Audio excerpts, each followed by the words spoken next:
Today I'm going to be making the most used soap in my household, and this is an Activate charcoal and tea tree oil face soap.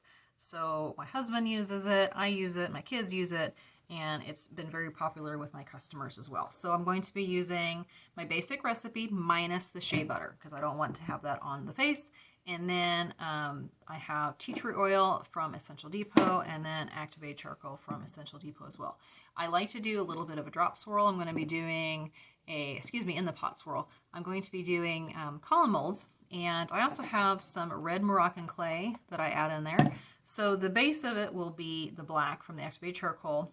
Before I do that, then I'll pour some off for the white, and then pour some off for the red, and then do it in the pot swirl, and then pour into here. So Activate charcoal can sometimes cause things to accelerate.